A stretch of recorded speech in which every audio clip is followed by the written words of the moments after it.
for a lot of my high school, I was putting in twice as much effort to be able to get the grades that I'd been getting. But all people saw in school was me not paying attention and sitting there doodling all lesson. In terms of supporting people through that transition is to have a safe space. I think that is the most important part of all of it. But it's to do with the 3 S's. So a lot of your uncertainty comes from structure, social or sensory. Hello and welcome to This is Autism, the podcast from the North East Autism Society. My name is Kerrie Highcock and I'm the Family Development Manager at the charity. I'm really pleased today to be chatting to Amy Burgess, who was diagnosed with ADHD at 15 and was autistic at the age of 20. Amy is now a qualified psychologist who is passionate about sharing her experiences with others about what it is to be neurodivergent. Amy says she didn't really understand who she was or how she experienced life until she lived away from home at university. So what we're going to be talking about today is a transition from school to adulthood and what a really big deal that can be. So welcome, Amy. Lovely to have you here.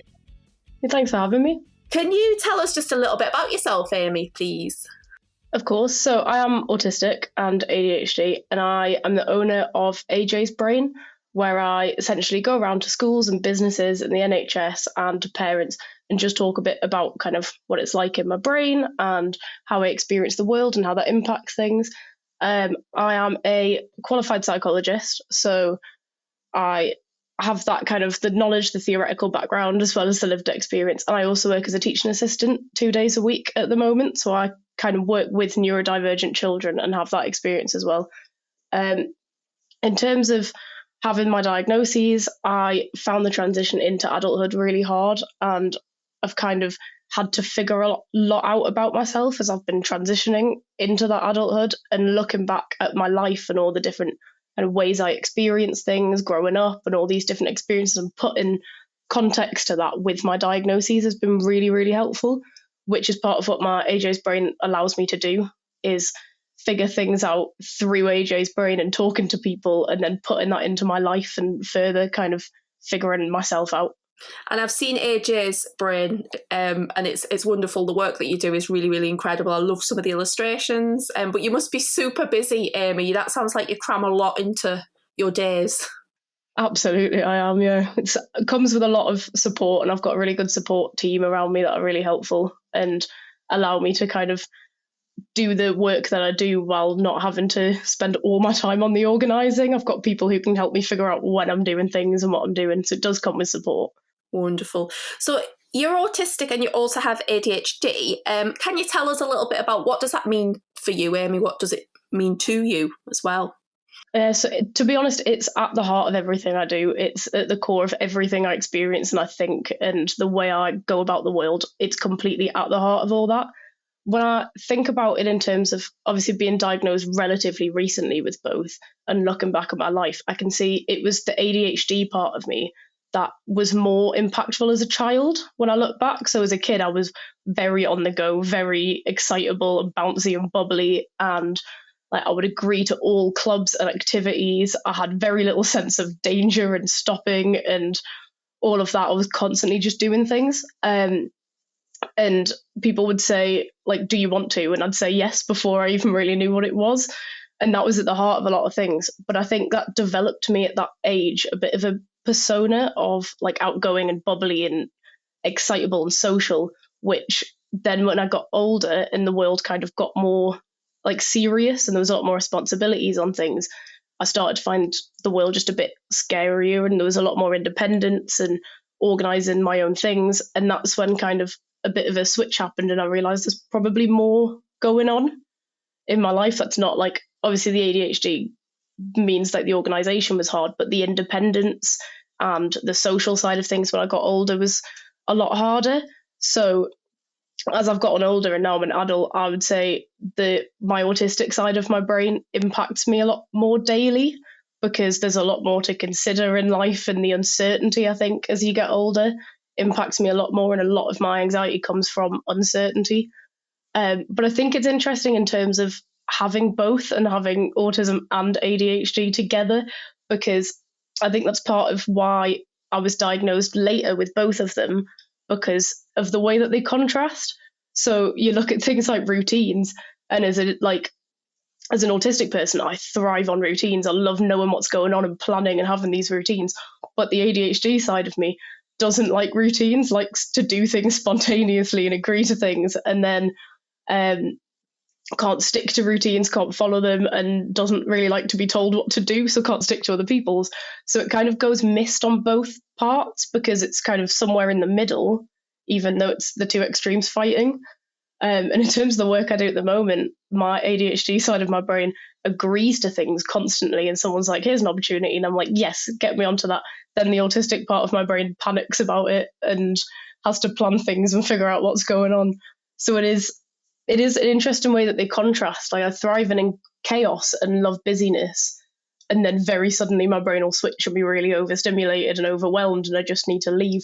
So it's interesting figuring them both out separately as well, and having that ADHD diagnosis first and then thinking what's going on with all these other bits that aren't necessarily explained by that, and the way that my ADHD would sometimes just be kind of combated by my own brain a lot of the time. So it's a bit confusing sometimes. It's really fascinating that, though, Amy, and this is something I really want to learn more about, around being autistic and also having ADHD, because there is such contrast to the two different neurologies, I guess. And is it, you just said there, like, one moment you'll be in your ADHD brain, and then it'll shift. So is it quite a sudden shift that you feel, like, the different neurological difference, or is it sometimes more subtle? It can be a bit of both. Sometimes it's very obvious when I know that I'm in, like, that kind of ADHD mindset of just being very excitable and everything's going on and I'm very bouncy and all over the place, and I can feel a very sudden switch to, like, everything's too much. But sometimes it is very subtle. I think a lot of the contrasts come without realizing it, like things like the routines, where I don't necessarily realize there's two halves of my brain fighting. I just know that I can't figure out what to do in this sense or with the routines, and, like, my brain doesn't work with itself. So sometimes it is quite subtle, but sometimes it's definitely obvious. So what was, like, growing up? I'm just thinking particularly around secondary school, I guess, because that's when I'm seeing a lot of young people really, really struggling. I mean, at primary also, but particularly secondary school.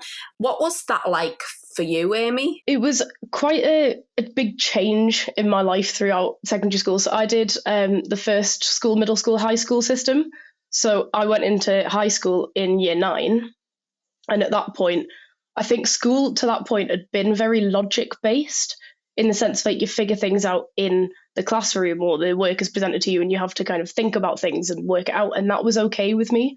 But going into high school, it's so much more memory-based and organisation and independent study and things like that. So that was a big change in terms of just what is expected of you. But when I got into high school, things kind of I started to doubt things and think everything's just a bit harder now. So in terms of taking notes, you're expected to sit and take notes constantly, and I couldn't do that. I wasn't one for taking lots of notes, because I'd end up losing track and couldn't listen while I was writing, so then I'd fall behind and then I'd try and catch up and couldn't. So I would have to spend a lot of my high school drawing and doodling while I was listening, and I'd constantly have like drawings all up my arms. I'd go home at the end of the day with like my arms like tattoos, essentially, just doodles while I was listening, because then I could actually take things in. But then I'd have to go home afterwards and rewrite everything. So for a lot of my high school, I was putting in twice as much effort to be able to get the grades that I'd been getting. But all people saw in school was me not paying attention and sitting there doodling all lesson. So I was trying to figure out what worked for me, essentially, but it wasn't sustainable, and it ended up leading to me burning out at about 14. So, like, my mental health took a big toll. I ended up going through CAMS and getting referred for an ADHD diagnosis. I sat down in my first appointment with CAMS and I was covered in flour because I'd been baking, and I had doodles all up my arms and I was flinging things across the room, and it just took them 1 second to think, refer for an ADHD assessment. So that did help, and there was a lot more support in school, I think. Some teachers were fantastic with it, some were not as much and didn't really understand where it came from. I think because I didn't have always the stereotypical presentation of it, so some teachers didn't get where my brain was. But I got support in the sense of I got to miss like skip out on like PE lessons during my GCSEs to catch up on work that I'd missed or homework and things, which was great, but also missing PE wasn't great for the energetic part of me. And like having extra rooms for like exams and extra time. I got a mentor for my A levels, which was really helpful to just help me organize things, because that was where I struggled. Academically, I've always been okay because I can do like the kind of academic, the logical side of things, like writing essays and structuring them, and all of that has always made sense in my brain. It's all the stuff around that and the social side of things, and like having groups. I would always latch myself onto one person and just kind of claim their friendship group as mine. But I have now found out later in life that almost all of the like friends that I latch myself onto are neurodivergent, but neither of us realised at the time. But like academically was fine, which I think was why I was pushed for university, because that was the academic side, but it was all the stuff around then that people didn't really consider or prepare you for that I really struggled with. And I just wasn't told about that extra part of it other than the academic bit. So what did you go on to do after school, Amy? Was that your psychology degree at university? Yeah, so I went to York St John University for psychology with child development for, I think, 3 years it was. So what was that transition like from secondary to... You went to college after secondary, did you, or sixth form? Yeah, I went to sixth form, but that was okay because that was at the same school. So my high school did sixth form as well, so there wasn't a whole lot of transition there at all. So what was the transition from sixth form to university like then? Was that a big change, or was it easier than primary to secondary? It was honestly massive, and it was the biggest change, the biggest transition, the hardest transition I've had to do. So it was, for me, it was interesting because I transitioned from like A levels from sixth form to university during COVID, during lockdowns.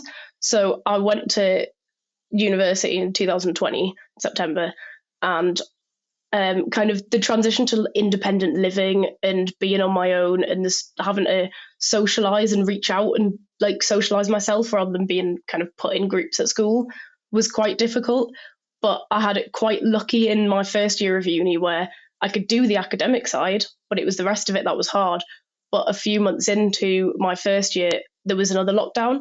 So while I was really struggling with that transition, I got to stop that transition and move back home for the lockdown. So I kind of, in a way, eased myself into it a little bit easier by doing like kind of half a year for first year, getting used to the transition, then moving back and having that kind of touch base for the other half of the year. You know, we often talk, I guess, about the academic transition from college to uni, but what about like the social transition? What was that like for you? Because there's a lot of, you know, I guess when I was at uni, it was very much like, oh, we're into the student lifestyle now, you've got to go to parties and bars and freshers week. And how was all that side of things for you, Amy? It was a massive change, to be honest. I think especially because in school or sixth form, you're put in groups like naturally in classes or like just in the general environment. And then when you go off to university, you have to seek out friendships and go and make friends with people. And because my uni halls were, because it was during lockdown, there wasn't really that going out and socializing and going to bars straight away. So even just socializing with my flatmates in first year was really difficult because there wasn't a mutual thing to go and do. But the big thing with university, which is quite difficult, is in the social side of it, is the fact that you go into university, into your halls or whatever for the first year. Within about half a year of that, you have to have found people you're going to live with for the next year when you move into a house. So you've got a very small amount of time to make a friendship group and people that you are comfortably going to live with, which is really hard. So that group that I ended up making was thrown together so fast. And it was people I was in lectures with, but we didn't have a lot of lectures in person. So there was one that we really had, one group that we had, and we just ended up having to go up to each other and be like, I have nowhere to live next year. You have nowhere to live next year. We're just going to hope that we get on as people. And it was just completely thrown into this random house of people that I didn't know. And it did work out better than I would have expected it to. But it's quite a scary transition of like having to figure out who these people are so fast and just hope you'll get on. it's very scary. Yeah, very scary, because it takes time to build up trust in a relationship with someone, doesn't it? So to go from that to then living with someone for a long time is a lot. So I think what we'll do, Amy, we'll take a little break there, and we will come back to our listeners in a few minutes to carry on talking about transition for autistic people and those with ADHD. Hi, while we're on a quick break, I thought I'd tell you a little bit more about the Family Development Service here at the North East Autism Society. The Family Development Services provides support for families pre, during and after diagnosis, and includes a variety of services including our parent and toddler groups, autism hubs, workshops for families, a dedicated enquiry line, and our resource site as well, which can be found at the family resource site on the North East Autism Society website. So if you go to neas.org.uk and go along to the family development site, you can find all the information there. Welcome back to This is Autism. Today we're discussing transition from school to adulthood with Amy Burgess. So Amy, that was great first part to the session.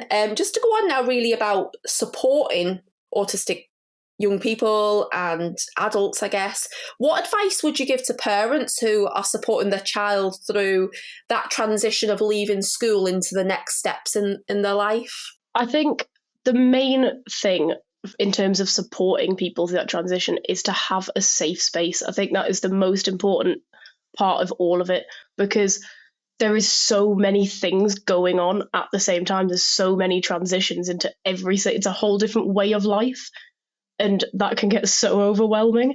So having just somewhere to fall back on, or even touch base if you need to, but somewhere that's not going to be judgmental if you just need to stop. When I did my big transitions from university to adulthood and finishing university, I couldn't deal with all the transitions going on at the same time. I had job interviews lined up and everything, and got information through about my first interview I was doing. Completely panicked about it, because interviews aren't great for neurodivergent brains anyway. And then there was so much uncertainty and so much going on that I had to stop everything. I had to quit, cancel the job interviews, stop looking for a flat that I was looking for, and move back home, just completely reset my life. But I had that opportunity to just stop and go back to a safe place where I could figure things out for myself a little bit more and stop doing things in the way that I was expected to do them, and just figure out what worked for me. And I think a big one is to do with easing into transitions. I think because it's not just this academic side, and then there is obviously the social side as well, but there's the independent living and the looking after yourself, planning, organising, setting your own new routines and following those. There's transitions in terms of understanding, managing money, quite often things to do with driving and transport and public transport, or learning to drive and all of that. There's a lot of transitions in terms of figuring out a job that you want and getting into that. There's so much to consider at the same time. So being able to ease into them is really important, and not having to do them all at the same time. So in terms of me at the minute, I have, obviously I'm working quite a lot at the minute, and I've got the teaching assistant and the AJ's brain stuff going on. But because of all that happening, I am not in a place where I can live independently, because having the independent living on top of all that would be too much for me. So I'm easing into it, and I have a flat that I've got kind of close to home that is there when I'm ready for it, and I'm transitioning into that slowly. So when work is calmer, I am going up to the flat and getting settled in the flat and moving things up, or using it as an office to slowly transition. So easing in, doing one thing at a time, and when you're finally comfortable in one transition or one kind of new routine, then approaching the next one, rather than just everything coming at you at once.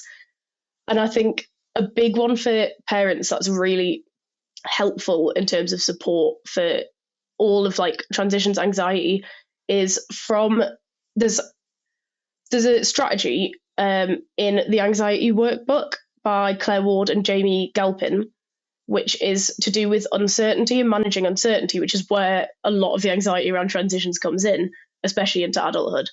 but it's to do with the 3 S's. So a lot of your uncertainty comes from structure, social, or sensory.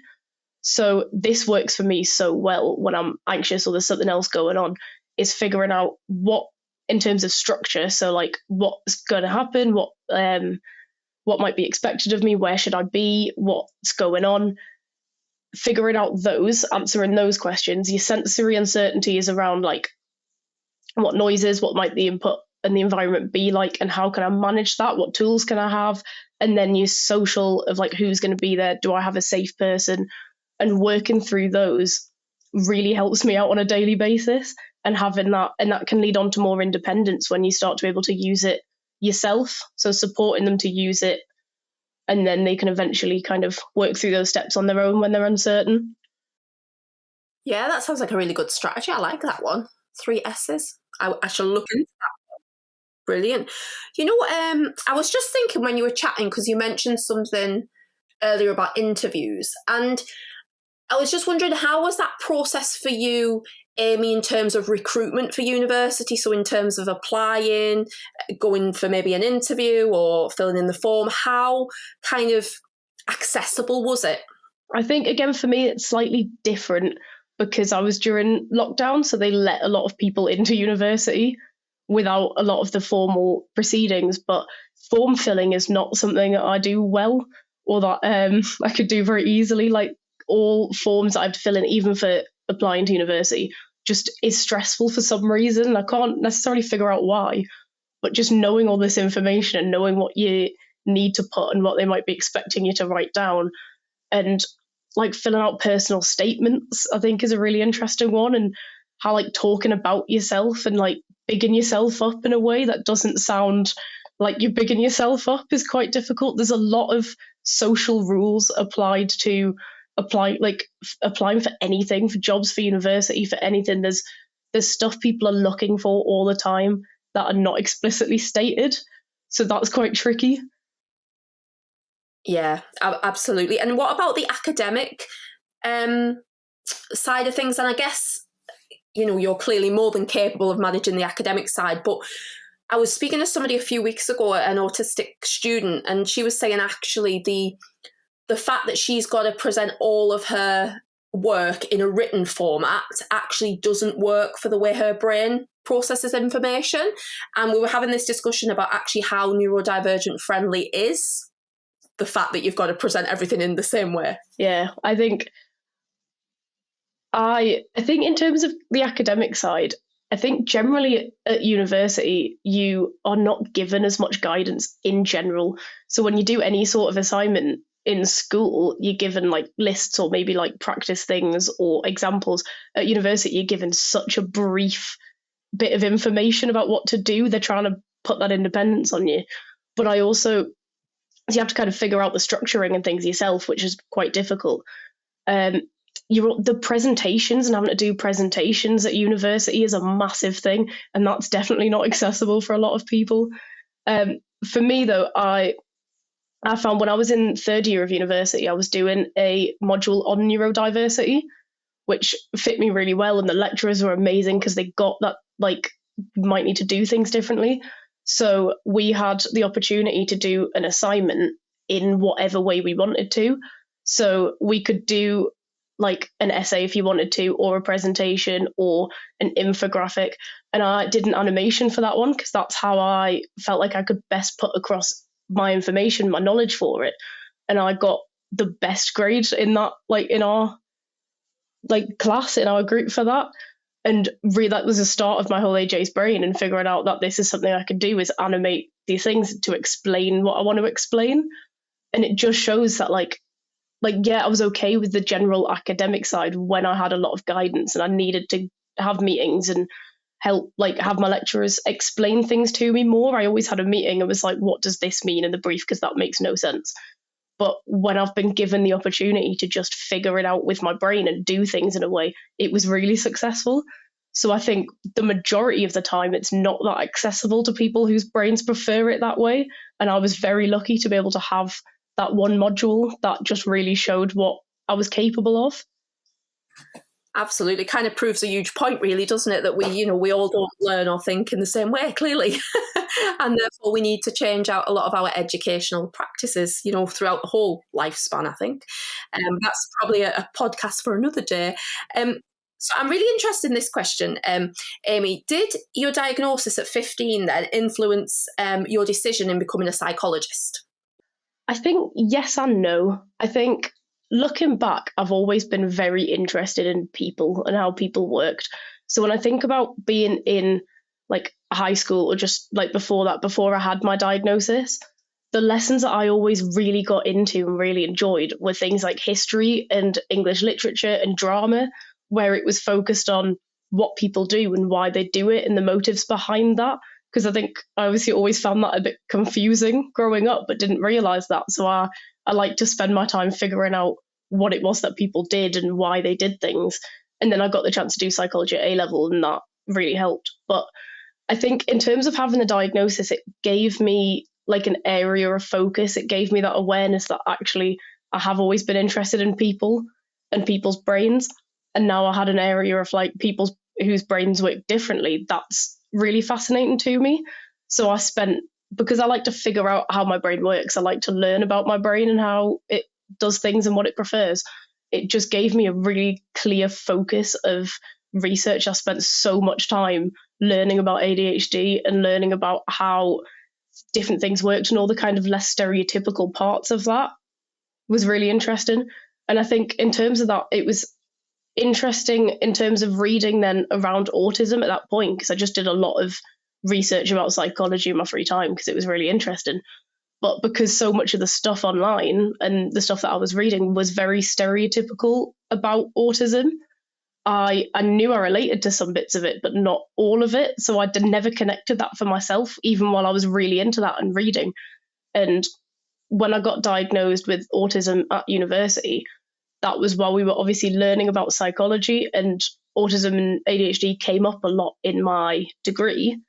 So it was really interesting, the reading that I'd done now that I'd figured out my brain and the more niche and less stereotyped things, and then learning about them in terms of a uni setting where it was still quite stereotyped was really interesting. And I think that's part of why I really like doing what I'm doing at the minute, and the way that like I've kind of chosen where I work and the AJ's brain and the training, because I like to delve into the less stereotyped traits and the kind of the more hidden ways that people don't talk about and things like that is really interesting to me because it's just not out there.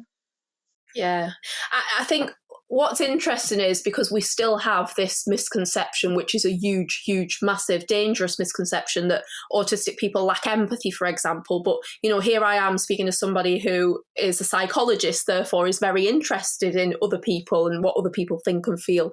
I think it's just interesting sometimes when you speak to people and immediately through your discussions, you're breaking so many misconceptions right now just through talking about your experiences.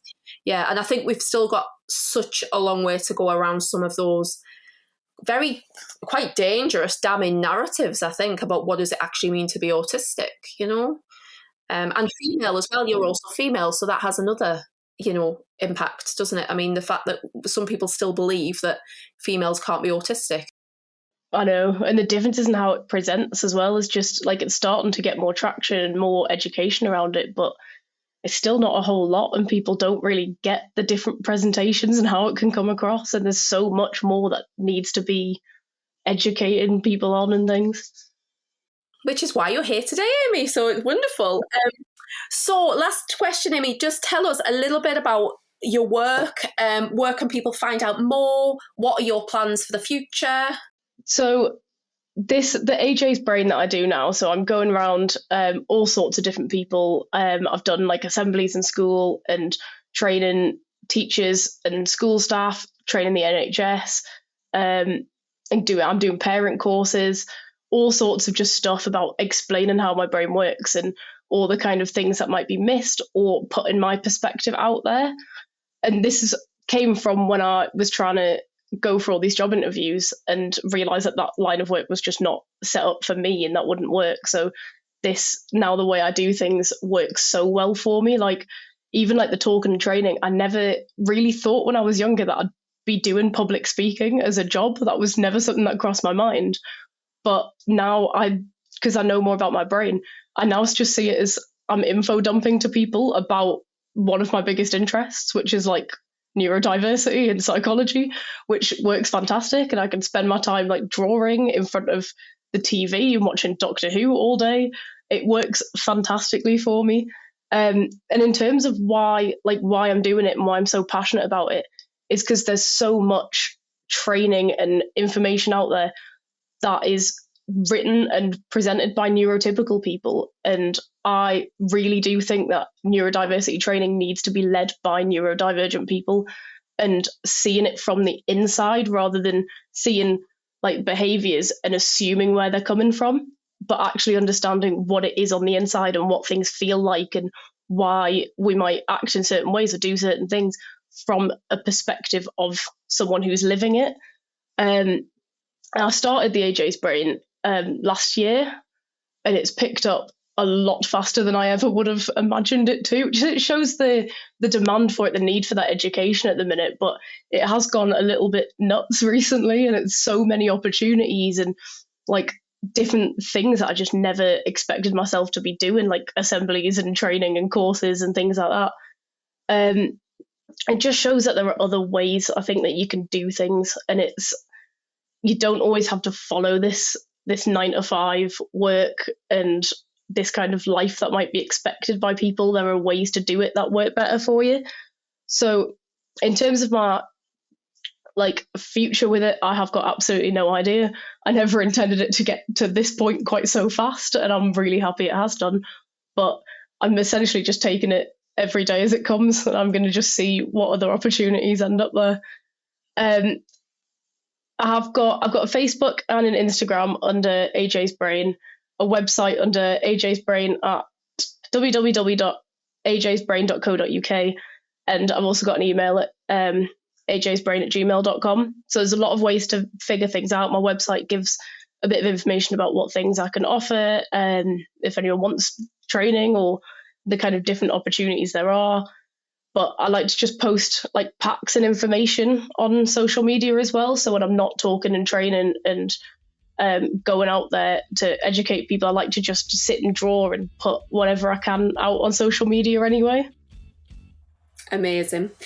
Amy, thank you so much. And for our listeners, I would definitely suggest that you go and have a look at AJ's Brain stuff. I love it. I think it's just wonderful. So to everyone, thanks for listening. If you've got any questions or comments about anything that you've heard today, please get in touch with us at info@ne-as.org.uk. You can also follow the North East Autism Society on Facebook, Twitter, Instagram or LinkedIn. The podcast This Is Autism comes out each month, and you can subscribe on Apple Podcasts, Google or Spotify so you never miss an episode. And thanks everyone, and we'll see you soon. Bye for now.